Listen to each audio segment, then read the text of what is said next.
সুপ্রিয় দর্শক মণ্ডলী, সবাইকে আমন্ত্রণ জানাচ্ছি মোহনা টেলিভিশনের নিয়মিত অনুষ্ঠান দৃষ্টিকোণ দেখার জন্য। দর্শক মণ্ডলী, আমরা এই অনুষ্ঠানের সমসাময়িক বিষয় নিয়ে আলোচনা করে থাকি। আজও আমরা আলোচনা করব সমসাময়িক বিষয় নিয়ে। পুরো অনুষ্ঠান জুড়ে আমি মোহাম্মদ শোয়েদ আপনাদের সাথে উপস্থিত রয়েছে। আমার এই অনুষ্ঠানে দুজন অতিথি আলোচক উপস্থিত রয়েছেন। আমার ডান দিকে রয়েছেন জনাব হাবিবুর রহমান হাবিব, বিএনপি চেয়ারপারসনের উপদেষ্টা। আমার বাম দিকে রয়েছেন আওয়ামী লীগ নেতা আমিনুল ইসলাম, উনি আওয়ামী লীগের উপপ্রচার সম্পাদক। আপনাদের দুজনকেই স্বাগতম। দর্শক মণ্ডলী, আমরা এই অনুষ্ঠানে সমসাময়িক বিষয় নিয়ে কথা বলে থাকি। আজ আমরা কথা বলবো সমসাময়িক বিষয় নিয়ে। সম্প্রতি বেশ কিছু ঘটনাবলী নিয়ে আমরা কথা বলবো। আমি প্রথমেই আমিনুল ইসলাম আপনার কাছে আসতে চাই। আজ মহিলা আওয়ামী লীগের একটি সম্মেলন হয়েছে এবং সেখানে আমরা মহিলা আওয়ামী লীগের মানে সভানেত্রী এবং সম্পাদক আমরা ঘোষণা করতে দেখলাম এবং সেখানে মাননীয় প্রধানমন্ত্রী আজকে তার দীর্ঘ বক্তৃতায় আমরা দেখলাম যে গতকালকে মাননীয় অর্থমন্ত্রী ডক্টর ইউনূসের ভূয়সী প্রশংসা করেছেন এবং আজকে মাননীয় প্রধানমন্ত্রী তার বক্তৃতায় কিন্তু তিনি বলেছেন যে লোকটি আমার এত ক্ষতি করার চেষ্টা করেছে, পদ্মা সেতু করতে দেওয়ার বাধা দিয়েছে, সেখানে আমার দলের ক্যাবিনেট মিনিস্টার এরকম একটি মন্তব্য, তিনি এটিকে দুঃখ প্রকাশ করেছেন। এটিকে আপনি কিভাবে দেখছেন? সাদ্দা, আপনাকে ধন্যবাদ। আপনার মাধ্যমে মোহনা টিভির দর্শক যারা দেশে এবং প্রবাসী অনুষ্ঠান দেখছেন সবাইকে আমি আমার সালাম এবং মোবারকবাদ জানাচ্ছি। আজকে বাংলাদেশ মহিলা আওয়ামী লীগের সম্মেলন অনুষ্ঠিত হয়েছে কেআইবি কনভেনশন সেন্টারে এবং সেটা আসলে এত স্বতঃস্ফূর্ত উপস্থিতি সেখানে ছিল যেটা আসলে অভাবিত পূর্ব। এবং সম্মেলনের মাধ্যমে একটি চমৎকার কমিটিও ঘোষণা করা হয়েছে যেখানে একজন বীর মুক্তিযোদ্ধা নারী নেত্রী সাফিয়া খাতুনকে সভাপতি করা হয়েছে এবং আরেকজন মেধাবী মাহমুদা ক্রিক, যে আমার জানা মতো ঢাকা ইউনিভার্সিটি ইংলিশ ডিপার্টমেন্ট থেকে যিনি মাস্টার্স কমপ্লিট করেছেন, তাকে তিনিও নারী জাগরণের ক্ষেত্রে নারী আন্দোলনের ক্ষেত্রে অনেক ভূমিকা রেখেছেন, তাকে এবং যেটা মোটামুটি আমি দেখেছি যে সম্মেলনে আমি সকালবেলা গিয়েছিলাম, আমি দেখেছি যে মানে সমবেত নেতাকর্মী, কাউন্সিলর, ডেলিগেটর সবার মধ্যে একটা ব্যাপক ইতিবাচক প্রণোদনা তৈরি করেছে। এরপর আপনি যে কথাটি বলছেন যে মূলত আজকে মাননীয় প্রধানমন্ত্রী অর্থমন্ত্রী বক্তব্যকে কন্ডেম করে যে কথাটি বলেছেন সেটি নিয়ে আমি মনে করি এটাই বোধহয় বাংলাদেশ আওয়ামী লীগের বৈশিষ্ট্য। এটাই বিউটি অফ ডেমোক্রেসি, যে আওয়ামী লীগ সভাপতি আবার প্রমাণ করলেন যে এই দলে অভ্যন্তরীণ গণতন্ত্রের চর্চাটা কোন লেভেলে আছে। অর্থাৎ একজন অর্থমন্ত্রীও একটি বিষয় নিয়ে তার স্বাধীন মতামত ব্যক্ত করছেন, আবার প্রধানমন্ত্রী তার সেটাকে মতামত ব্যক্ত করছেন। আমার মনে হয় না যে বাংলাদেশের কোন রাজনৈতিক দলে আপনি খুঁজে পাবেন, আমি মনে করি না। এরপরে যে প্রসঙ্গটি আসে, ডক্টর ইউনূস কোন পার্সপেক্টিভে অর্থমন্ত্রী কোন পার্সপেক্টিভে ডক্টর ইউনূসকে অ্যাপ্রিসিয়েট করছেন সেটা উনি ক্ষুদ্র ঋণের কথা বলেছেন, কিন্তু আসলে আমার বাড়ি চট্টগ্রাম এবং আপনারা জানেন ডক্টর ইউনূসের বাড়ি চট্টগ্রাম। তো সেই হিসাবে উনি প্রথম যেখান থেকে ক্ষুদ্র ঋণ প্রকল্পটি চালু করেন সেটি হচ্ছে চট্টগ্রাম বিশ্ববিদ্যালয়ে, ওই জায়গা থেকে, এবং পরবর্তীতে এটি বিভিন্ন জায়গায় হয়েছে এবং আমাদের গ্রামেও আমি গ্রামীণ ব্যাংক থেকে ক্ষুদ্র ঋণ নেওয়া গ্রাহকদেরকে দেখেছি। আমি দেখেছি তাদের কি দুর্বিষহ জীবনযাপন। আমার স্পষ্ট মনে আছে আমি একদিন গ্রামে গিয়েছিলাম, সেখানে একজন মহিলাকে দেখলাম যে কিছু লোক ধরে নিয়ে যাচ্ছে, মহিলাটা রীতিমতো চিৎকার করছিল। আমি তখন অনেক ছোট ছিলাম, আমি জানতে চাইলাম যে বিষয়টা কি। জানতে পারলাম যে সে গ্রামীণ ব্যাংক থেকে ঋণ নিয়েছিল, ঋণের কিস্তি ঠিক মতো পরিশোধ করতে না পারাতে তাদেরকে নিয়ে যাওয়া হচ্ছে। এই যে একটা অমানবিকতা। ক্ষুদ্র ঋণের মূল উদ্দেশ্য যদি হয় যে মানুষকে দারিদ্র্যের অভিশাপ থেকে বের করে নিয়ে এসে তাদেরকে একটা সুন্দর জীবন দানের প্রয়াস, তাহলে সেখানে এই অমানবিক কর্মকাণ্ড কিভাবে সংগঠিত হয়। পরবর্তীতে বিভিন্ন পত্রপত্রিকা ও অনুসন্ধানী প্রতিবেদনে যেটা আমরা দেখেছি সেটি হচ্ছে কি গ্রামীণ ব্যাংকের কিস্তির টাকা অথবা সুদের টাকা পরিশোধ করতে গিয়ে অনেক নারীকে অনেক ন্যাক্কারজনক কাজ করতে বাধ্য করা হয়েছিল। পুলিশ দিয়ে ওদেরকে উঠিয়ে নিয়ে যাওয়া, মাস্টার দিয়ে ভয় দেখানো, এটি ছিল নিত্যকার কাজ। তো আমিও এখানে আসলে মাননীয় অর্থমন্ত্রীর বক্তব্যের সাথে একমত না। আমি মনে করি না যে আমি মনে করি না যে এখানে বাংলাদেশের দারিদ্র্য বিমোচনের ক্ষেত্রে ক্ষুদ্র ঋণ তেমন উল্লেখযোগ্য ভূমিকা পালন করেছে। বরঞ্চ ক্ষুদ্র ঋণের চেয়ে সরকারের যে উদ্যোগগুলো, এসএমই চালু করা, শুধু তা না, আপনি কর্মসংস্থান ব্যাংক, আপনার এই যে ছোট ছোট পোল্ট্রি ফার্ম, একটা পোল্ট্রি ফার্মের মাধ্যমে একটা পরিবারের মধ্যে সচ্ছলতা আসে। এই পোল্ট্রি ফার্মের মাধ্যমে যেন সচ্ছলতা আসে, সেই কারণে সরকার তাদেরকে অনেক জায়গায় ঋণ দিয়েছে। ঋণ দেয়া নেই শুধু, অনেক জায়গায় ওদের খাদ্যদ্রব্য ইম্পোর্টের ক্ষেত্রে ওদের ট্যারিফ কমিয়ে দিয়েছে। কৃষি ব্যাংক কিন্তু 0 টাকা জিরো ইন্টারেস্ট লোন দিয়েছে। এইগুলো আমার মনে হয় যে বরং ক্ষুদ্র ঋণের চেয়ে সরকারের ক্ষুদ্র অনুদানগুলো, মাইক্রো গ্রান্ট, ক্ষুদ্র অনুদানগুলো মূলত বাংলাদেশের দারিদ্র্য বিমোচনের ক্ষেত্রে ভূমিকা রেখেছে, যে কারণে যে দারিদ্র্যের হার 40% ছিল সেটা আজকে 20% কাছাকাছি নেমে এসেছে। আমি আপনার কাছে আবার আসবো, হাবিব ভাই, এ ব্যাপারে আপনার মন্তব্য। আপনাকে ধন্যবাদ। আপনার মাধ্যমে মোহনা টেলিভিশন দর্শক শ্রোতাদেরকে অনুষ্ঠানটা দেখার জন্য আন্তরিকভাবে আহ্বান জানাচ্ছি। না, আমি যেটা শুনলাম আর কি, আমি টেলিভিশনে যেটুকু শুনলাম, এখন ডক্টর ইউনূস সম্বন্ধে দেখলাম বাংলাদেশের অর্থমন্ত্রী প্রশংসাসূচক বক্তব্য রেখেছে। ইউনূস স্যার মনে হয়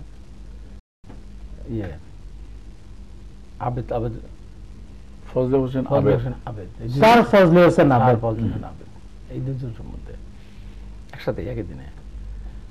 তো তখনই আমার একটা কেমন খটকা লেগেছে যে সরকারের মন্ত্রী হিসেবে এই কথা তো যায় না। এটা তার প্রতিক্রিয়া আজকে দেখলাম প্রাইম মিনিস্টার বললেন যে ডক্টর ইউনূস তার বিশ্বাস যে পদ্মা সেতু ঋণ ঠেকানোর জন্য তার ভূমিকা ছিল, এবং ব্যাখ্যা আমি যেটা শুনলাম যে মাসুদ ভাই আমি যেটা বললো এরকমই, যে ঋণ নিয়ে মানুষ খুব একটা বেশি উপকৃত হয় না, ক্ষতিগ্রস্ত হয়েছে। তো এই বিষয়ে বিশদ মানে আমি আপনার কাছে একদম স্পেসিফিক প্রশ্ন, ডক্টর ইউনূসের এই বক্তব্যটাকে, মানে ডক্টর ইউনূসকে নিয়ে অর্থমন্ত্রীর এই বক্তব্যটাকে কি আপনি সমর্থন করেন কিনা? না, অর্থমন্ত্রী তার কোন অ্যাঙ্গেল থেকে বলেছে সেটা আমি জানি না, কিন্তু অর্থমন্ত্রী সরকারের যেহেতু অর্থমন্ত্রী, আর অর্থমন্ত্রীর পাশে কথার পরিপ্রেক্ষিতে যখন প্রধানমন্ত্রী কথা বলেছেন, তো সেখানে আমার সমর্থন করা না করা, মানে যে কথাটি আমিন ভাই বললেন যে এই মানে আওয়ামী লীগের বৈশিষ্ট্যই হচ্ছে দলের ভিতরে গণতন্ত্র, এইটা বৈশিষ্ট্যের ব্যাপারে আমি বলতে চাই না, কারণ অর্থমন্ত্রী যে কথাটি বলেছেন এই কথা বলার পরিপ্রেক্ষিতে আমাদের দর্শকের একটি ফোন আছে। দর্শক আসসালামু আলাইকুম। হ্যালো, আসসালামু আলাইকুম। জি ভাই, আমি সৌদি আরব থেকে বলছি। কোথা থেকে? সৌদি আরব থেকে। জি জি। আমার প্রশ্ন বিএনপির হাবিবুর রহমান হাবিব সাহেবের কাছে। জি জি।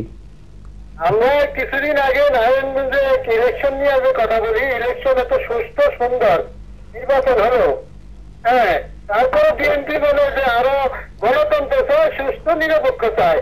এরা কি ওই 15 ফেব্রুয়ারি এবং কি ওই হওয়া রহমানের ওই রকম নির্বাচন চায় নাকি? ধন্যবাদ আপনাকে। দর্শক একটি সুন্দর প্রশ্ন করেছে, কিন্তু তার আগে আমরা ডক্টর ইউনূস প্রসঙ্গটা, ডক্টর ইউনূস প্রসঙ্গে আমার, কারণ আমরা যতদূর দেখেছি, মানে একদম সাদা চোখে যতদূর দেখেছি, ডক্টর ইউনূস কিন্তু আপনি যে দলটি উপদেষ্টা, সেই দলটিকে একেবারে বরাবরই একদম ব্লাইন্ডলি তিনি সাপোর্ট করে গেছেন। তো সে ব্যাপারে এই আজকে যে এই ভূমিকাটা আপনি কি মনে করেন? না, আমার দল পরিপূর্ণভাবে তাকে সাপোর্ট করেছে, এবং ডক্টর ইউনূস যখন নোবেল প্রাইজ পেয়েছে তখন এটা বাংলাদেশের সব মানুষই একটা পর্যায়ে গিয়ে, আওয়ামী লীগের কিছু বাদে, যে নোবেল প্রাইজ তো আর বাংলাদেশে কেউ পায়নি, বাঙালি পেয়েছে বাট বাংলাদেশি কেউ পায়নি, যে কারণে সারা বাংলাদেশের মানুষ, এটা অনেক বড় ব্যাপার আর কি, সেই কারণে তার পক্ষে কথা বলাটা খুব স্বাভাবিক। এবং ডক্টর ইউনূস তো আর বিএনপিকে ক্ষমতা এনেও দেয় নাই, চেষ্টা তো করেছে। না, বিএনপি চেষ্টা করলে পদ্মা সেতু বানচালের চেষ্টা করেছে মাননীয় প্রধানমন্ত্রী আজকে। না, এই যে পদ্মা সেতু বানচালের ক্ষমতা যদি ডক্টর ইউনূসের থাকতোই, এত ক্ষমতাবান ব্যক্তি হলে পরে বাংলাদেশে অনেক কিছু পরিবর্তন। একজন নোবেল বিজয়ী কি এত ক্ষমতাবান হবে না? ক্ষমতাবান থাকলে তার উনি যদি এত ক্ষমতাবানই হতেন তাহলে তো উনি নিজেই ক্ষমতা আসতে পারতেন। উনি কি বাংলাদেশের ক্ষমতা আসার মতো সেই আশাও তো তিনি ব্যক্ত করেছেন, ব্যক্ত করে তো পরে পারেন নাই, তো হয় নাই। তো আমি ওইদিকে যেতে চাচ্ছি না, আমি কিছু সাপ্লিমেন্ট করতে চাই না। আমার কথাটা হয়নি আসলে, তো এটাও প্রমাণিত হয় যে কেউ চাইলে বসিয়ে দিতে পারে না, জনগণের কাছে থাকতে হয়, এই কথার কাছে তার কোনো ভিত্তি নেই, গ্রহণযোগ্যতা থাকতে হবে। তো এইটা হলো যে ডক্টর ইউনূস সম্বন্ধে যে কথাটা আমার বলার, সেটা হলো যে ডক্টর ইউনূস চেষ্টা করেছিলেন গ্রামীণ অর্থনীতিকে সামনের দিকে এগিয়ে নেওয়া, গ্রামীণ মানে যারা অর্থ কষ্টে ভোগে, অর্থের কারণে যারা কোনো ছোটোখাটো ব্যবসা করতে পারে না, তাদের উনি পাশে দাঁড়ানোর চেষ্টা করেছিলেন। কিন্তু ওনার রেট অফ ইন্টারেস্ট যেটা, সেটা ব্যাপারে অনেক কথা আছে। কিন্তু হাবিব ভাই, আমি যদি একটু সাপ্লিমেন্ট করি, আমি যদি ভুল না করে থাকি, উনি যখন টেলিনর কোম্পানিকে বাংলাদেশে নিয়ে আসলেন এবং গ্রামীণ ফোন যখন হলো, সাবসিকুয়েন্টলি গ্রামীণ ডেয়ারি ফার্ম এবং আদার্স যে কোম্পানিগুলা, আমাকে একদম স্ট্যাটিস্টিক আমি এটার মানে দিতে পারবো, তথ্য প্রমাণ দিতে পারবো। সেই তথ্য প্রমাণে বলে যে 127টি প্রতিষ্ঠানকে গ্রামীণ ব্যাংক থেকে 0% ইন্টারেস্টে লোন দেওয়া হয়েছিল। অথচ যে কথাটি আমিন ভাই বলার চেষ্টা করলেন যে গ্রামের সাধারণ মানুষকে কিন্তু লোন না দিলে ধরে নিয়ে যাওয়া হয়, এটি কোন ধরনের মানবতা? আমি ব্রেকের পরে এই জায়গাটাতে ফিরবো। দর্শক, আমি একটি প্রথম পর্বের বিরতিতে যাচ্ছি, বিরতির থেকে ফিরে আবারও আলোচনায় ফিরবো, ততক্ষণ আমাদের সাথে থাকবেন। দর্শক মন্ডলী, ফিরে এলাম বিরতির পর। যেন হাবিবুর রহমান হাবিব, আপনার কাছে না, আমার কাছে প্রশ্ন ছিল সৌদি আরবে এক ভাই, তার আগে আমার কাছে আমি একটা প্রশ্ন করেছিলাম যে 127টি প্রতিষ্ঠানকে তারা 0% ইন্টারেস্ট দিল, সেখানে এরকম অমানবিক নির্যাতন, এই জিনিসগুলো কিন্তু আসলে আমাদের কারোর কাছে কাম্য নয়। এটা আপনার কাছে, আমার কাছে এই তথ্যটা আমার পুরো অপরিচিত নেই, সেই থেকে আমার এই ব্যাপারে জোর দিয়ে কিছু বলবো না। যদি আপনি যেটা বললেন সেটা তো সঠিক হয়ে থাকে, যেহেতু আমি এই ব্যাপারে আমি 100% আমি বলতে পারবো না। আপনার যদি 100% সত্য হয়ে থাকে তাহলে এটা আসলেই দুঃখজনক ঘটনা। তার ওনার সব প্রতিষ্ঠানগুলিতে উনি মানে 0%-এ বা খুব অল্প সুদে উনি টাকা দিবেন, আর গ্রামীণ যারা সাধারণ মানুষ তাদের কাছে বেশি সুদ নিয়ে তাদের জীবনটা অতিষ্ঠ হবে, এটা করার কাম্য না। যদি একটু করে থাকেন তার সঠিক কাজটি উনি করেন নাই বলে আমি আপনাকে নির্দ্বিধায় বলতে পারি। আর সৌদি আরব থেকে যে ভাইটা ফোন করেছেন, আমি তো কথা বলা শুরুই করলাম না, আগেই তোমাকে প্রশ্ন করে বসলেন, তারপরে আমি আপনাকে বলি, হ্যাঁ, নারায়ণগঞ্জ নির্বাচনটা হয়েছে, সুষ্ঠু নির্বাচন হয়েছে, মানুষ ভোট দিতে গেছে, ভোটের পরিবেশ ছিল, সব ঠিক ছিল। তারপরেও আমি যেহেতু নারায়ণগঞ্জের দায়িত্বে ছিলাম একটা থানা, সেখানে কিছু কিছু ক্ষেত্রে আছে, সেটা আমি কোনো জিনিসই আসলে 100% না জেনে বলি না আমি, তারপরে বলবো কিছু কিছু জিনিস আছে, যেমন কোথাও 38% ভোট কাস্ট হয়েছে, কোথাও 72% ভোট কাস্ট হয়েছে। একটা সিটি কর্পোরেশন নির্বাচন 72% ভোট কাস্ট হতেই পারে, 38% কাস্টটাও অস্বাভাবিক, 38, 40, 42, সেখানে 72 আবার একটা অস্বাভাবিক আছে। কিছু ব্যাপার স্যাপার আছে, সেটা যেহেতু এখানে তথ্য প্রমাণ দিয়ে কিছু বলা যাবে না, আমি এটা বলতে চাচ্ছি না। তবে নির্বাচনটা অন্য নির্বাচনের চেয়ে ভালো হয়েছে নিঃসন্দেহে আপনাকে বলবো। তবে এই নির্বাচন হলে আপনারা সন্তুষ্ট? যে নির্বাচনটা না, যে নির্বাচন হয়েছে না, দর্শকের যে নির্বাচন আমরা চাই যে মানুষ যেন নারায়ণগঞ্জ মানুষ ভোট দিতে পেরেছে, ভোট চাইতে পেরেছে। হ্যাঁ, ভোট গোনার সময় এখানে বিভিন্ন জন বিভিন্ন কথা বলে, মানে আপনার কথা থেকে পরিষ্কার যে নারায়ণগঞ্জের ইলেকশনটি আমার কথা হলো সন্তোষজনক ইলেকশন হয়েছে। না, সন্তোষজনক তো অবশ্যই, সন্তোষজনক অবশ্যই। আপনারা প্রশ্নবিদ্ধ করলেন কেন? প্রশ্নবিদ্ধ ওই জায়গায় আসলে যেটা বললাম যে ভোট এর ক্ষেত্রে মানে দেখা যাচ্ছে যে ভোট 12টা পর্যন্ত বা 3টা পর্যন্ত 4টা পর্যন্ত ভোট কাস্ট হয়েছে এতটুকু, পরে যখন আমরা রেজাল্টটা পেলাম তখন ভোটের পার্সেন্টেজ কাস্টিংটা বেশি হয়েছে। এরকম কত সব সেন্টারে হয়েছে আমি বলবো না, বেশ কিছু সেন্টারে এরকম আছে বলেই প্রশ্নবিদ্ধ হয়েছে। আমি আপনার কাছে তার আগে আমি একটু আমিন ভাইয়ের কাছে, ইলেকশনের সাথে কিন্তু আমিন ভাই, না আমিন ভাই আমি একটা থানা দায়িত্বে ছিলাম, আমার সাথে আরো ছিল লোক একসাথে। আমি তো সৌদি আরব ভাই আমি বলেছি, ভাইটা যে কথাটা বললাম তার ইতে বলে ভাই নারায়ণগঞ্জ নির্বাচন ওইটার একটা ভিন্ন একটা অবস্থান নির্বাচন হয়েছে, সেটা ব্যাপারে কোনো রকম মন্তব্য নাই, করতে ওইভাবে চান। কিন্তু তারপরেই যে কালিহাতে নির্বাচনটা হলো, সেই নির্বাচনটা কি হলো? কালিহাতে নির্বাচনে মানুষ ভোট দিতে দেখলেও না, যেতেও দিল না, দিতেও না ভোট, আর 1,93,000 ভোট পেয়ে কিন্তু আওয়ামী লীগের যিনি প্রার্থী তিনি এমপি হলেন, আর স্বতন্ত্র দুজন ছিল তারা 2,000, 3,000, দুজন মিলে 4,000, 5,000 ভোট পেয়েছে। এটা কি হতে পারে? 1,93,000 ভোট কোনোভাবেই কাস্ট হতে পারে না। আমি আপনার কাছে ওই নির্বাচনটা সুষ্ঠু নির্বাচন যেটুকু হয়েছিল এটাকে ম্লান করে দিই। আমি আপনার কাছে অবশ্যই আমিন ভাই, এখন আসলে হাবিব ভাই যে কথাগুলো বলছেন যে কালিহাতি, নারায়ণগঞ্জ, এখন কালিহাতিতে বাংলাদেশে বর্তমান যে অবস্থা বিরাজমান, এখানে স্বতন্ত্র প্রার্থী যারা ছিল ওদের নামটা যদি হাবিব ভাইকে বলি একটু বলার জন্য, উনি শত চেষ্টা করে স্মরণ করতে পারবে না। তাহলে এই যেখানে প্রার্থীদের অবস্থা, সেখানে মানুষ তারা ভোট দিতে যাবে কোথায়, পাবে কোথায়? আর কালিহাতিতে যেহেতু এই নির্বাচনটা আমাদের সোহেল হাজারি, সে উপজেলা চেয়ারম্যান ছিল, খুব ইয়াং একটা ছেলে, এবং কোনো প্রতিদ্বন্দ্বিতা মানুষ ভোট দিছে। কিন্তু ঘটনা হচ্ছে কি, আসলে ওই যে সৌদি আরবের যে ভাইটি প্রশ্ন করেছেন সে কিন্তু চমৎকার উত্তর দিয়ে দিয়েছেন। হাবিব ভাইয়ের এমন একটা নির্বাচন চাই যে নির্বাচনে নিশ্চিত করা হবে বিএনপির বিজয়টা। যেমন 2001 সালে আমরা দেখলাম জুলাই মাসে মাননীয় প্রধানমন্ত্রীর ক্ষমতা হ্যান্ড ওভার করলেন, উনি গণভবনে গিয়ে দেখলেন যে তার রেড টেলিফোন কাটা, এবং একটু পরে শুনলেন 14 জন সচিব নাই।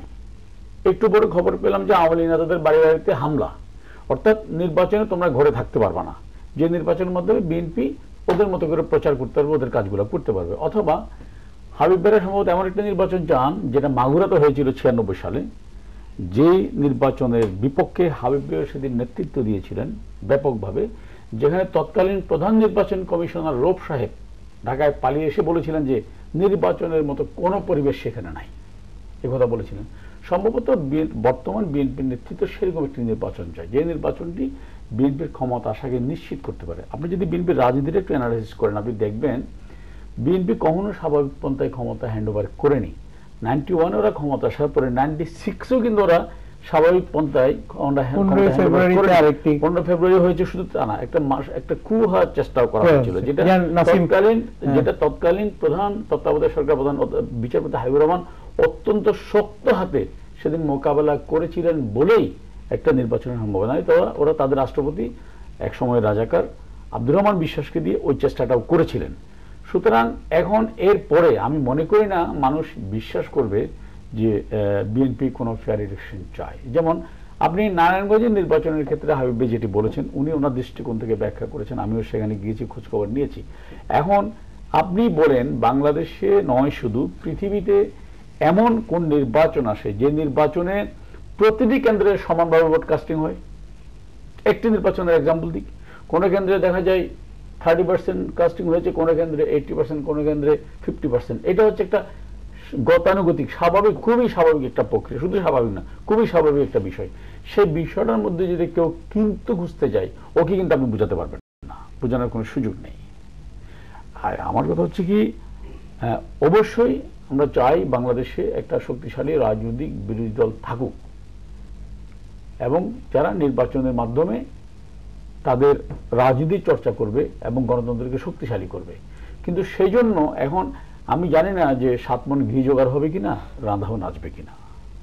হাবিব ভাই, আজকে কিন্তু আমি তামিম ভাইয়ের কাছ থেকে শুনে আপনার কাছে আসি, খন্দকার মোশাররফ সাহেব বিএনপির, উনি কিন্তু একটি উক্তি করেছেন, তিনি কিন্তু প্রেসকে বলেছেন বা তিনি এক জায়গায় বক্তব্যে বলেছেন যে বিএনপির নিবন্ধন নিয়ে কথা হচ্ছে, কিন্তু বিএনপির নিবন্ধন কিভাবে এস্টাবলিশ করতে হয় সেটি বিএনপি জানে, এবং তিনি বলেছেন যে নিরপেক্ষ বা তত্ত্বাবধায়ক নিরপেক্ষ সরকার ছাড়া বিএনপি ইলেকশনে যাবে না। আর যদি বিএনপি নিবন্ধন বাতিল হয় তাহলে সকলেরই নিবন্ধন বাতিল হবে, এরকম একটি উক্তি কিন্তু তিনি করেছেন। এখন আরপিও অনুযায়ী বিএনপির নিবন্ধন বাতিল হলে সবার নিবন্ধন বাতিল হবে এমন কোনো কথা বর্তমান আরপিওতে নাই। এখন মোশাররফ সাহেবরা যদি আরেকটা আরপিও তৈরি করতে পারেন সেটা ভিন্ন বিষয়, এক। নাম্বার 2, এখন আমি যেটা মনে করি যে আরপিও অনুযায়ী নিবন্ধন বাতিল হবে বা হবে না, এটা একটি রাজনৈতিক দলের বিবেচ্য বিষয় হতে পারে বলে আমি মনে করি না। আমি মনে করি একটি রাজনৈতিক দল যারা গণতন্ত্রে বিশ্বাস করে, যারা জঙ্গি নয়, অথবা যারা অতি বিপ্লবী বাম নয়, যারা অস্ত্রের মাধ্যমে ক্ষমতার পরিবর্তনে বিশ্বাসী নয়, এরাই তো গণতান্ত্রিক রাজনীতি। সেই গণতান্ত্রিক রাজনৈতিক দলের সামনে নির্বাচনে অংশগ্রহণের কোনো বিকল্প নেই। আমার কথা হচ্ছে আমি একটু মানে 30 সেকেন্ড সময় নিই। সেটা হচ্ছে আমি যেটা মনে করি, যদি গণজোয়ার কোনো দলের পক্ষে তৈরি হয়, সেখানে নির্বাচন কার অধীনে হচ্ছে সেটা কিন্তু খুব একটা বড় বিবেচ্য বিষয় নয়। আপনি মনে আছে 86-এ ফিলিপিনে একটা নির্বাচন হয়েছিল, সেখানে মার্কোস কোরাজন একিউনুকে পরাজিত ঘোষণা করে মিডিয়া কুর মাধ্যমে পরাজিত ঘোষণা করার কিছু ঘোষণা আসছিল। তখন আমরা দেখলাম ফিলিপিনের লক্ষ লক্ষ মানুষ কোরাজন একিউনের পক্ষে নেমে মার্কোসকে শুধু ক্ষমতাচ্যুত করেনি, তাকে দেশান্তরী করেছিল সদল বলে। এটা হচ্ছে জনজোয়ার। এখন যদি মোশাররফ সাহেবদের পেছনে তেমন জনজোয়ার থাকে, যে কোনো কিছু করতে পারে, আর যদি না থাকে এগুলো বাগাড়ম্বর ছাড়া আর কিছুই হবে। আমি হাবিব ভাইয়ের কাছে ফিরবো, তবে একটি বিরতি নিয়ে আপনার কাছে ফিরবো। দর্শক, আমি এটি দ্বিতীয় পর্বের বিরতি যাচ্ছি, বিরতির থেকে ফিরে আবার আলোচনায় ফিরবো, ততক্ষণ আমাদের সাথে থাকবেন। দর্শক মণ্ডলী, ফিরে এলাম বিরতির পরে। হাবিব ভাই, আপনার কাছে আমার প্রশ্ন, বিএনপি যে মোশাররফ সাহেব বললেন যে যে কোনো প্রকারই হোক তারা এই মানে সহায়ক সরকার বলেন বা তত্ত্বাবধায়ক সরকার বলেন তারা এস্টাবলিশ করবে, আপনি কি এটির জন্য কি দেশে আরেকটি সহিংসতা হবে? আমরা কি আবারও আরেকটি আগুন সন্ত্রাসী দেখব? আমরা কি আবারও সন্ত্রাসী কর্মকাণ্ড দেখব? এটি কিসের আভাস? ভালো প্রশ্ন করছেন। মোশাররফ স্যার যে কথাটি বলেছেন সেটা মোশাররফ স্যারের একাত্ম চাওয়া না, সারা বাংলাদেশের মানুষের চাওয়া। কোনটা চাওয়া? যে ভোটটা যেন সে তার ভোটটা সে যেন দিতে পারে। 2008 সালে 2014 সালে মানুষরা দেখেছে, আপনি নিজেই বলেন, আপনি এদেশে একজন মানুষ, ওটা কোন নির্বাচন বলে? আপনি প্রথম চান্সেই আপনি বাংলাদেশের অর্ধেকের বেশি ভোটারকে ভোট দেওয়ার অধিকার থেকে আপনি কিভাবে বঞ্চিত করা হলো? 153টা বিনা ভোট দেওয়া হয়ে গেল। আচ্ছা, এখন 153টা বিনা ভোটে আপনি যে এই কথাটি বলছেন যে সেখানে যদি কোনো প্রতিদ্বন্দ্বী না থাকবে না কেন, তাহলে আপনি বিনা প্রতিদ্বন্দ্বিতা থাকবে না কেন? বাংলাদেশের 42টা রেজিস্টার্ড দল, এখন তারা যদি কেউ ইলেকশনে না যাবে না কেন? পরিবেশ পায়নি বলে যায়নি। আপনি যদি মুগুর নিয়ে বসে থাকেন, আপনার বাড়ির সামনে কে যাবে? হাবিব, আমি এখানে করতে চাই, আমি বলি তারপর বলবো। আচ্ছা ঠিক আছে, এটা না তাহলে ভুলে যাবো। আর বিএনপি যে কথাটা বলা হচ্ছে যে বিএনপি নিশ্চয়তা চায় যে নির্বাচনে তারা জিতবে সেই ধরনের নির্বাচন একটা চায়। বিএনপি সেটা চায়নি। বিএনপি বলছে যে আমাকে ভোট নির্বাচনে জিতাতে হবে, বিএনপি চায়নি। এটা বিএনপি চাচ্ছে মানুষ যেন ভোট দিতে পারে, যার ভোট সেদিন দিতে পারে। আর 91 সালের যে ব্যাপারটা, এখানে আমরা যে 90 এরশাদ বিরোধী আন্দোলন করার পর যে নির্বাচনটা হয়েছিল, এই নির্বাচনটা ছিল নিরপেক্ষ সরকারের অধীনে। সংবিধানে তখন তত্ত্বাবধায়ক সরকার ছিল না। এবং আমি এই জিনিসটা আমি আমাদের সাথে একমত। মাগুরা যে নির্বাচনটা হয়েছিল একটি মাত্র নির্বাচন, কামাল মজুমদারের এখানে যে নির্বাচনটা হয়েছিল হারুনুল্লাহ হওয়ার পরে, মানে মারা যাওয়ার পরে, এই নির্বাচনটা এই সিটটা বিএনপিরই ছিল। সেখানে 2 বছর না 2.5 বছর পরে নির্বাচনটা হলো, সেখানে বিএনপি যে সিটটা পেয়েছিল, বিএনপি পাওয়ার সম্ভাবনাই ছিল।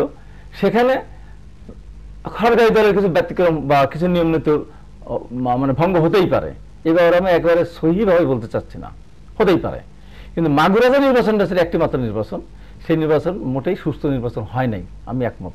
কিন্তু তার আগে যে 2টা সিটি কর্পোরেশন নির্বাচন হলো বিএনপির অধীনে, চিটাগাং এবং ঢাকা, সেখানে সব আসনগুলি বিএনপির। তারপরে আওয়ামী লীগ তো মেয়র নির্বাচন জিতলো, তাহলে বিএনপি সুষ্ঠু একটা নির্বাচন দিয়েছিল। একটি নির্বাচনকে কেন্দ্র করে আওয়ামী লীগ সংসদ থেকে পদত্যাগ করলো, জাতীয় পার্টি জামাত সহ। তারপরে বেগম খালেদা জিয়া বাধ্য হলেন 96 সালে 15 ফেব্রুয়ারি নির্বাচন দিতে, সংবিধান সংশোধন করে তত্ত্বাবধায়ক সরকার বিধান সংবিধানে সংযোজন করার লক্ষ্যে। এবং সেই 15 ফেব্রুয়ারি নির্বাচনের পর প্রথম অধিবেশনে কিন্তু তত্ত্বাবধায়ক সরকার বিধান সংবিধানে সংযোজন করেছেন। তার মানে উদ্দেশ্য ছিল ভালো, যে আমি নির্বাচন করতে বাধ্য হচ্ছে এই কারণে যে আমার সংবিধান সংশোধন করার মতো সংখ্যাগরিষ্ঠতা নেই, যে কারণে একটা নির্বাচন, সেই নির্বাচনে আওয়ামী লীগ প্রচুরভাবে বাধা দিয়েছিল। সেই নির্বাচনে আমি অত্যন্ত অগ্রণী ভূমিকা ছিলাম। এখন কথা হলো যে মোশাররফ স্যার যে কথাটা বলেছেন সেই কথার সাথে যদি আমি আসতে চাই, আরেকটা কথা আসতে, 96-এ বিএনপি কু, আমি সেদিন তখন বিএনপি জয়েন করেছি। আমরা যাচ্ছিলাম ম্যাডাম সহ, আমরা যাচ্ছিলাম আমার মাদারীপুরে, রাস্তায় শুনলাম যে হয়ে গেছে। তারপর ম্যাডাম থাকলেন কাকাইলা বসে, আমি আর গয়েশ্বরদাকে লাস্টে বললাম যাও। আমরা আবার ওই ঈদ থেকে ঘুরে আসলাম, ওই যে কি বলে যাত্রাবাড়ি থেকে আবার আমি আর গয়েশ্বরদাকে ফিরে আসলাম। ওটা বিএনপি কু করতে চায়নি, ওটা একটা কু যারা করতে চাইল তারাই করতে চাইল, বিএনপি কুর সাথে কোনো সম্পৃক্ত ছিল না, বা আব্দুর রহমান বিশ্বাস এই কুটা করতে চায়নি। দ্বিতীয়ত কথা, মোশাররফ যে কথাটা বলেছেন, আপনি যে কথাটা আমাকে বললেন, এটা খুব ভালো প্রশ্ন করছেন। তাহলে আমরা কি আগুন সন্ত্রাস করতে চাই? হ্যাঁ, আগুন সন্ত্রাস বলতে আপনি বলতেছেন কোনটা? আমি যদি 2008 সালে আওয়ামী লীগ ক্ষমতায় আসলো, তত্ত্বাবধায়ক সরকারের অধীনে নির্বাচন করে ক্ষমতায় আসলো, এবং যে কথাটা বলা হচ্ছে বিএনপি কোনো সময় সুষ্ঠু নির্বাচন মানে সুষ্ঠু ক্ষমতা হস্তান্তর করা নেই। আপনি বলেন, আজকে আওয়ামী লীগের অধীনে নির্বাচন করার জন্য 2008 সালে তত্ত্বাবধায়ক সরকার বিধান বাতিল করলো। 2007 সালে যে নির্বাচনটা ছিল, তখন কি বিএনপি সংসদ ভেঙে দেয়নি? বেগম খালেদা জিয়া সংসদ থেকে পদত্যাগ, সংসদ তো মেয়াদ শেষ হওয়ার পরে KM হাসান, যার কে কেন্দ্র করে আওয়ামী লীগ সেই সময় নির্বাচনে গেল না, KM হাসানকে মানল না। KM হাসান কে? উনি একজন বিচারক ছিলেন, উনি বিএনপির একটা একসময় বিএনপির রাজনীতির সাথে জড়িত ছিলেন, সে তো অনেক বছর আগে। সংসদ তো ছিল না, রাষ্ট্রপতি ইয়াজউদ্দিন স্যার ছিলেন।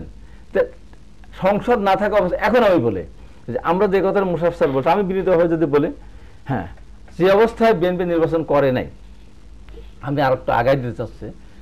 এখন আওয়ামী লীগ তার ইচ্ছা মতো প্রধান নির্বাচন কমিশন বানাক, 4 জন কমিশনার বানাক, প্রশাসন তার মতো সেট করুক, শুধুমাত্র সংসদটা ভেঙে দিয়ে, বিএনপি যেমন সংসদ ভেঙে দিয়েছিল 96 সালে, সংসদটা ভেঙে দিক, কোনো এমপি থাকবে না, আওয়ামী লীগের কেউ রাষ্ট্রীয় ক্ষমতা থাকবে না, আপনারা যাকে ইচ্ছা তাকে দিয়ে আপনারা নির্বাচনটা করেন। কিন্তু হাবিব ভাই, কিন্তু হাবিব ভাই আমি একটি কথা বলি, আপনারা কয়েকদিন আগে কিন্তু মহামান্য রাষ্ট্রপতির সাথে যখন এই আলোচনায় গেলেন, মানে এই যে নির্বাচন কমিশন গঠনের আলোচনায় গেলেন, সেখানে আপনারা সুনির্দিষ্ট কিছু দফার প্রস্তাব দিলেন, কিন্তু সেই জায়গা থেকে কিন্তু আপনারা সরে এসেছিলেন, সরে এসে কিন্তু আজকে কিন্তু আপনারা আবার নতুন ভাবে বায়না ধরছেন। আমি এটা বলছি যে সহিংসতার বায়না, না বায়না আমরা সহিংসতা করবো না, আমরা সহিংসতার দিকে যাবোই না, যাচ্ছি না, কারণ বিএনপি যাওয়ার ক্ষমতাই না সহিংসতার দিকে। আপনারা যে বাধ্য করলেন যে বেগম খালেদা জিয়াকে যে 93 আটকে রাখলেন, 5 তারিখে ছিল প্রোগ্রাম, 3 তারিখ থেকে আটকে রাখলেন, তারপরে মন্ত্রী শাহজাহান খান যে হরতাল অবরোধ করে মানুষের জনজন অতিষ্ঠ করলো, তার নেতৃত্বে হাজার হাজার শ্রমিকরা বেগম খালেদার বাড়ি আক্রমণ করতে গেলেন, নিজেরা বোমা ফাটালেন, আবার বেগম খালেদা নিয়ে মামলা। আমি আপনার কাছে ফিরি, আমি একটু আমিন ভাইয়ের কাছ থেকে এই উত্তরটা নিয়ে আসবো। কোন উত্তরটা? এই যে হাবিব ভাই অনেকগুলো কথা, ধরেন আমি একটা কথা বলি, হাবিব ভাই যে কথাটি বলেছেন, প্রথমত 2014 সালের নির্বাচনে যাই, জি আমি হাবিব ভাইয়ের কাছ থেকে জানতে চাইবো 2014 সালের নির্বাচনে যাওয়ার আগে পরিবেশ নেই যে অভিযোগটি উনি করলেন, সেই অভিযোগটি, সেই পরিবেশটি তৈরি করার জন্য মাননীয় প্রধানমন্ত্রী তার নেত্রী বেগম জিয়াকে ফোন করেছিলেন কিনা, এবং উনি ফোনের বিপরীতে মিনিমাম সভ্যতা ভব্যতার পরিচয় দিয়েছিলেন। এক, শুধু সেখানে থেমে থাকেনি, উনি তার সন্তান হারালেন, একজন নারী হিসেবে, মা হিসেবে সন্তান হারা মায়ের পাশে গিয়ে প্রধানমন্ত্রী দাঁড়ালেন। মানুষ পৃথিবীতে কোনোদিন কেউ শুনেছে কিনা যে মৃতদের বাড়ির থেকে একটা মানুষকে বের করে দেওয়ার কোনো দৃষ্টান্ত, সেটাও মাননীয় প্রধানমন্ত্রীকে দেখতে হয়েছে। এবং এরপরেও মাননীয় প্রধানমন্ত্রী যখন বেগম জিয়া বললেন যে 24 ঘন্টার মধ্যে যদি আলোচনার প্রস্তাব না দেন রোববার থেকে হরতাল, 16 ঘন্টার মাথায় মাননীয় প্রধানমন্ত্রী ফোন করলেন, তারপরে কোনো রেসপন্স পায়নি, আবার রাত সন্ধ্যা 6টায় ফোন করলেন, আমি তখন গণভবনে উপস্থিত ছিলাম। এরপরে যে কথোপকথন হয়েছে, মাননীয় প্রধানমন্ত্রী কি বেগম জিয়াকে বলেছিলেন যে আপনি আসেন কথা বলি, স্বরাষ্ট্র মন্ত্রণালয় সহ আপনাদেরকে যা যা চান 4টা মন্ত্রণালয় দেওয়া হবে। একটা নির্বাচনী পরিবেশ তৈরি করার জন্য প্রধানমন্ত্রী হিসাবে একজনের এর চেয়ে বেশি কি করার আছে? হাবিব ভাই থাকলে কি করতে, তারপর বলেন কি করার আছে। এরপরে আসেন আপনি 2014 সালে যে নির্বাচনে বিএনপি আসেনি, নির্বাচন কমিশনের কি সংবিধান অনুযায়ী এমন কোন এখতিয়ার ছিল যে বিএনপি নির্বাচনে আসেনি এই জন্য আমরা নির্বাচন কন্ডাক্ট করবো না? আর নির্বাচন কন্ডাক্ট না করলে কি হতো?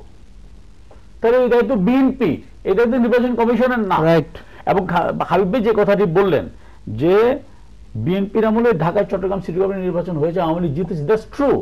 হাবিব ভাই, সেই যে নির্বাচন কমিশনকে আপনারা সবচেয়ে খারাপ নির্বাচন কমিশন হিসেবে ট্রিট করছেন রকিবউদ্দিন, সেই নির্বাচন কমিশনের অধীনে আপনারা বাংলাদেশের 5টি সিটি কর্পোরেশন নির্বাচনে বিপুল ভোটে জয়লাভ করেছেন। এখন আপনারা তাকে একমাত্র অভিযোগ একটাই, তার অপরাধ, সে 14 সালে 5 জানুয়ারি নির্বাচন কেন করলো? তাহলে তার সামনে বিকল্প কি ছিল? সংবিধানে কি কোথাও লেখা আছে আওয়ামী লীগ নির্বাচন রাষ্ট্রীয় নির্বাচন করা যাবে না? হ্যাঁ, উত্তর দিবেন, অবশ্যই দিবেন। এখন কেএম হাসানের প্রসঙ্গ বলছেন, চমৎকার কথা বলছেন যে কেএম হাসানের সময় বিএনপি করতো। কেএম হাসানকে নিয়ে আমরা কোনো প্রশ্নই তুলতাম না, কিন্তু কেএম হাসানকে নিয়ে প্রশ্ন কেন আসলো? কেন মওদুদ সাহেব বিচারপতিদের বয়স সীমা, বাংলাদেশের কোন বিচারপতি কি দাবি করেছিল আমাদের অবসরের বয়স সীমা 2 বছর বাড়ানো হোক? করেনি। তারপর কেন বাড়াইলেন? এখানে তো দুরভিসন্ধির স্পষ্ট প্রমাণ। এত কিছু করার পরে আওয়ামী লীগ বা দেশের জনগণ সেটা মানার কোনো কারণ নেই। যদি আপনি বয়স না বাড়াতেন, নর্মাল প্রসিডিউরে যদি কেএম হাসান থাকতো তাহলে কোনো কথা ছিল না। আচ্ছা, কেএম হাসান উনি বললো যে আমি থাকবো না, he prove a gentleman, he showed a gentleman attitude, I salute him. এরপরে কি করলো? তত্ত্বাবধায়ক সরকার বা সংবিধান অনুযায়ী লেখা ছিল যদি দাদেন চিফ জাস্টিস না হয় তাহলে তার ইমিডিয়েট ফার্স্ট, তা না হলে তার ইমিডিয়েট ফার্স্ট, তারপর না হলে চতুর্থ অপশন সব দলের ভিত্তিতে, তৃতীয় কোনো সুশীল ব্যক্তি, ফিফথ অপশন রাষ্ট্রপতি। আপনারা সবগুলো বাদ দিয়ে রাষ্ট্রপতির কাছে চলে গেলেন নিয়াজউদ্দিনকে নিয়ে। তারপর করলেন আজিজ মার্কা একটা নির্বাচন কমিশন। এরপরে কথা বলেন কিভাবে? আমি এটাই তো বুঝি না, কোন যুক্তি নিয়ে আমি কথা বলবো গায়ের জোর ছাড়া? এবার বলেন। আচ্ছা, উত্তরটা দিই। সেটা হলো কেএম হাসানের মওদুদ আহমেদের বয়সটা বাড়িয়েছিল। আপনি বলেন মওদুদ আহমেদ যেহেতু বিচার অঙ্গন নিয়ে উনি থাকেন, আইনমন্ত্রী ছিলেন, উনি যেহেতু কোর্ট কাছারি নিয়ে থাকেন, ওনার নিজস্ব থেকে মনে হয়েছে যে যেহেতু আমাদের এই দেশে নিজস্ব থেকে আমি আপনাকে বিচারকদের বলি, হ্যাঁ। আমাদের বাংলাদেশে আজকে সমস্ত চাকরিজীবীদের, সরকারি যারা চাকরি করে সবার কি বয়স সীমা এক সমান? কারো 57 বছর, কারো 66 বছর, কারো 67 বছর। যেমন সরকারি কর্মচারীদের বেতন এখন বয়স এখনো 57 বছর, বিশ্ববিদ্যালয়ের শিক্ষকদের বেতন কত? 65 বছর। না, সরকারি চাকরিতে এখন বেতন বেড়েছে। না, বেতন বাড়ে না, মানে বয়স সীমা বেড়েছে। 57 সব এক না। বিশ্ববিদ্যালয়ের শিক্ষক, সরকারি কর্মচারী এবং বিচারপতি তাদের কিন্তু সব এক বয়স না। আমি হাবিব ভাই আপনার কাছে ফিরবো, আমি এটা ব্রেক নিয়ে এসে আবার ফিরবো। দর্শক, আমি একটি বিরতি দিতে যাচ্ছি, বিরতি থেকে ফিরে আবারও আলোচনায় ফিরবো, ততক্ষণ আমাদের সাথে থাকবেন। দর্শক মন্ডলী, ফিরে এলাম বিরতির পর। হাবিব ভাই, আপনি বলছিলেন। হ্যাঁ, আমি প্রশ্নটা উত্তর দিলাম। আর আমি এই জায়গাটা যেতে চাচ্ছি, সেটা হলো যে 2013 সালের 25শে অক্টোবর, আমরা কিন্তু অনুষ্ঠানের শেষের দিকে 25শে অক্টোবর তো সরকারের মেয়াদ শেষ হয়েছিল। হ্যাঁ, তো সরকার ক্ষমতার থেকে আবার ম্যাডাম জিয়াকে ডেকেছিলেন। ম্যাডাম জিয়া পরদিন হরতাল ছিল, উনি বলেছিলেন যে আমি একদিন পরে আসি। একদিন পরে সময়টা দেওয়া হয় না। হরতালের পর আসি না, হরতালের পরে মানে একদিন পরে। যেখানে প্রধানমন্ত্রী একটু আপনার বোঝার জন্য, উনি খালেদা জিয়া নিজের মুখে বলেছিলেন 24 ঘন্টার মধ্যে টেলিফোন না করলে রোববারের মধ্যে হরতাল। তো খালেদা জিয়ার কথা তো শেখ হাসিনা শুনেছেন। ঠিক আছে, হয়ে গেছিল তো, উনি সরবেন কেন? ঠিক আছে, হরতালটা কেন? না না, ঠিক আছে, ওটার জন্য। হ্যাঁ, তারপরে রিজনটা কি ছিল? না, কথা হলো একদিন পরে যদি হতো কি সমস্যা? আপনি আপনার জায়গা থেকে সমাধান যদি আমি চাই, তার মানে আপনি সমাধান চান না? সমাধান তো প্রধানমন্ত্রী ডেকেছিলেন। ঠিক আছে, সমাধান চাইলে একদিন পরে গেলে কি হতো? সমাধান চাইলে আমি একদিন 3 দিন অপেক্ষা করবো। কিন্তু আওয়ামী লীগ আন্তরিকভাবে চেয়েছিল তো বিএনপি নির্বাচন না চাই, এটা বাস্তব। আর একটা জিনিস আমি বলি যে প্রধানমন্ত্রী যে বেগম খালেদা জিয়ার আরব কোকো মারা যাওয়ার পর যে গেলেন, এই যে একটা সারা জাতির কাছে একটা বিভ্রান্তি ছড়ায় আছে। বাংলাদেশের প্রধানমন্ত্রী পুরো দিন উইদাউট এনি নোটিশ কোথাও যেতে পারেন? কেন যেতে পারেন না? আমি বলি, তখন তো দেশ একটা অশান্ত অবস্থায় শাহজাহান খান আক্রমণ করতে যাচ্ছে, এইটা আসে নানান কাহিনী। এর ভিতরে এটা পৃথিবীর ইতিহাসে সবচেয়ে মর্মান্তিক ঘটনা এবং নির্মম ঘটনা। বাংলাদেশের স্বাধীনতার ঘোষক প্রথমে নিজে নয়, পরে বঙ্গবন্ধুর প্রতিষ্ঠান on behalf of our great leader Bangabandhu Sheikh Mujibur Rahman বলে যিনি স্বাধীনতা ঘোষণা দিয়েছিলেন। উনি সেক্টর কমান্ডার ছিলেন, সেনাবাহিনী প্রধান ছিলেন, দেশের রাষ্ট্রপতি ছিলেন। তার সন্তান আরাফাত রহমান কোকো মারা গিয়েছেন মালয়েশিয়াতে। সেই সন্তান মারা গেছেন।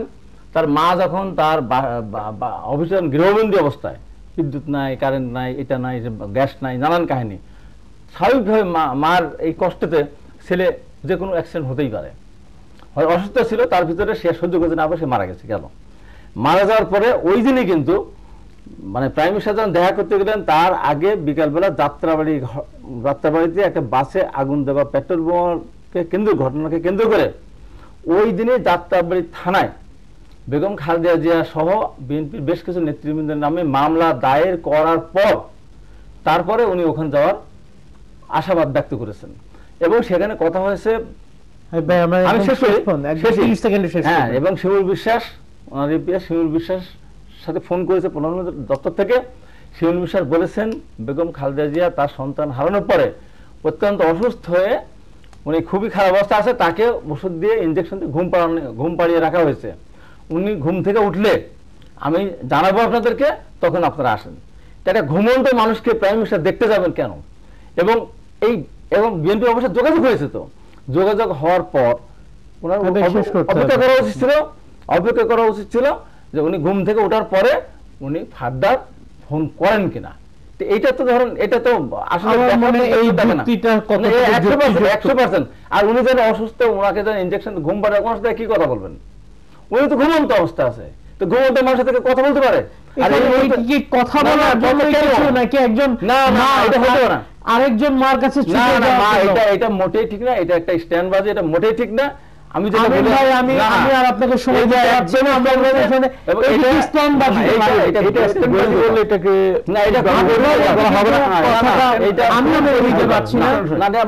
আওয়ামী লীগের নয়, বরং কেন যাবেন না জানে যেটা ঘুম পেরেছেন, এটা কিসের ঘুম ছিল? কিসের ঘুম মানে ওনার ছেলে মারা গিয়েছেন, সেখানে রাখা হয়েছে। হ্যাঁ, যদি ইমেচিউর বেবি মারা যেত, এমন কোন না যে সদ্য মাত্র মা হলো ছেলে মারা গেছে, তাও কোনো ঘটনা না। এটা যাচ্ছেন, সবাই জানে, টেলিভিশন ফলো করে দেখাচ্ছে প্রতি মুহূর্তে। সুতরাং এইটা যে ওদের স্ট্যান্ড, আমি একটা কথা বলি, যিনি বলতে পারেন যে শেখ হাসিনা সমাধান চায়নি বলে একদিন পরে সময় দেয়নি, যে নেত্রী বললেন যে 24 ঘন্টার মধ্যে প্রস্তাব না দিলে শুনবো না, হরতাল হবে রোববার থেকে।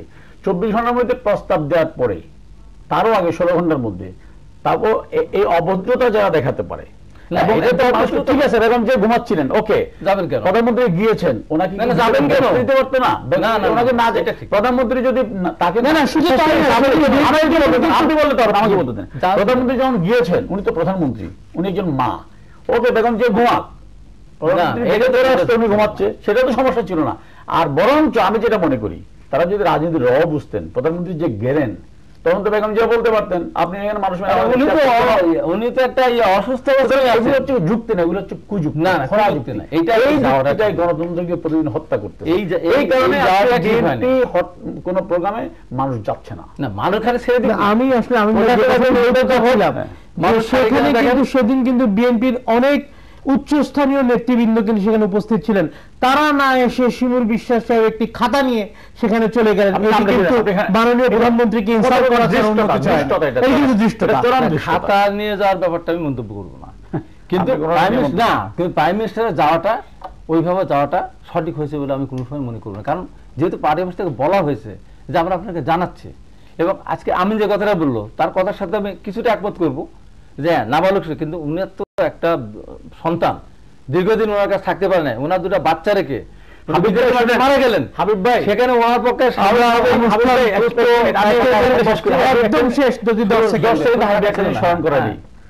বঙ্গবন্ধু কন্যা যেভাবে তার স্বজন হারিয়েছে, পৃথিবীতে দ্বিতীয় কোনো দৃষ্টান্ত নাই,